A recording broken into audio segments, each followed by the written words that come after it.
يا بني إسرائيل اذكروا نعمتي التي أنعمت عليكم وأني فضلتكم على العالمين واتقوا يوما لا تجزي نفس عن نفس شيئا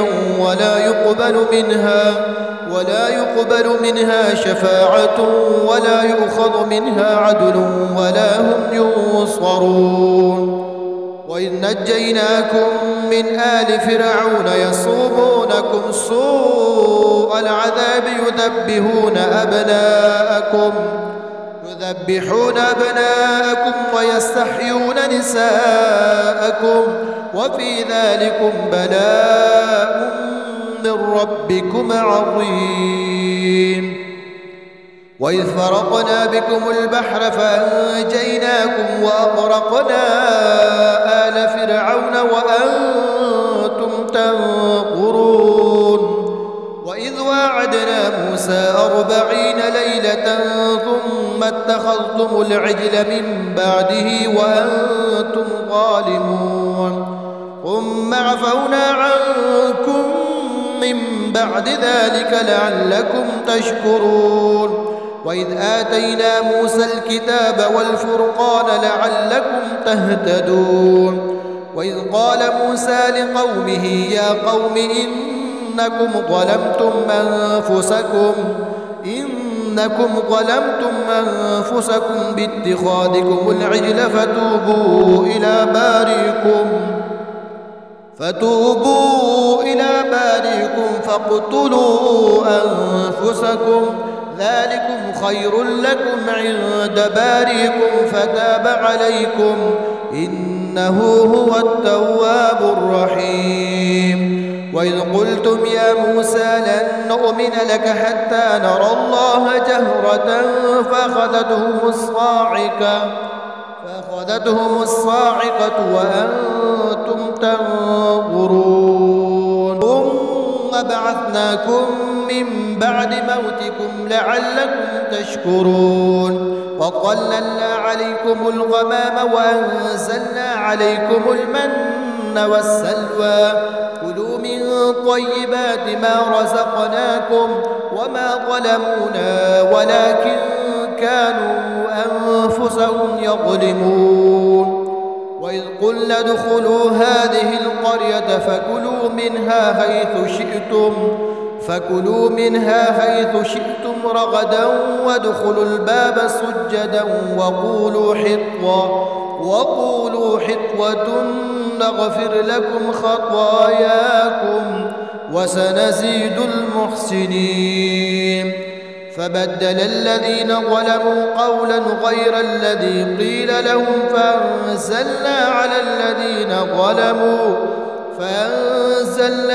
الذين ظلموا رجزا من السماء بما كانوا يفسقون. وإذ استسقى موسى لقومه فقلنا اضرب بعصاك الحجر فانفجرت منه 12 عينا قد علم كل أناس مشربهم كلوا واشربوا من رزق الله ولا تعثوا في الأرض مفسدين. وإذ قلتم يا موسى لن نصبر على طعام واحد فادع لنا ربك يخرج لنا مما تنبت الأرض من بقلها وقثائها وفومها وعدسها وبصلها قال تستبدلون الذي هو أدنى بالذي هو خير اهبطوا مصرا فإن لكم ما سألتم وضربت عليهم الذلة والمسكنة وباءوا بغضب من الله ذلك بأنهم كانوا يكفرون بآيات الله ويقتلون النبيين بغير الحق ذلك بما عصوا وكانوا يعتدون. إن الذين آمنوا والذين هادوا والنصارى والنصارى والصابين من آمن بالله واليوم الآخر وعمل صالحا فلهم أجرهم عند ربهم ولا خوف عليهم ولا هم يحزنون. وإذ أخذنا ميثاقكم ورفعنا فوقكم الطور خذوا ما آتيناكم بقوة واذكروا ما فيه لعلكم تتقون. ثم توليتم من بعد ذلك فلولا فضل الله عليكم ورحمته لكنتم من الخاسرين. ولقد علمتم الذين اعتدوا منكم في السبت فقلنا لهم كونوا قردة خاسئين فجعلناها نكالا لما بين يديها وما خلفها وموعظة للمتقين.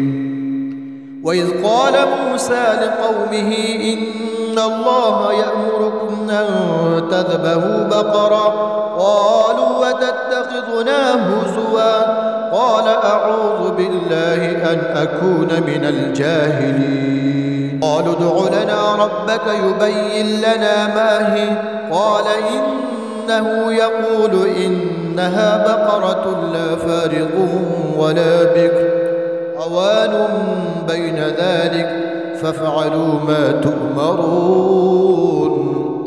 قالوا ادع لنا ربك يبين لنا ما لونها قال إنه يقول إنها بقرة صفراء فاقع لونها تسر الناظرين.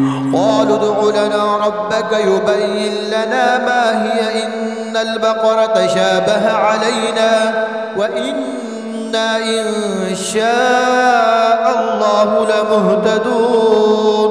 قال إنه يقول إنها بقرة لا ذلول تثير الأرض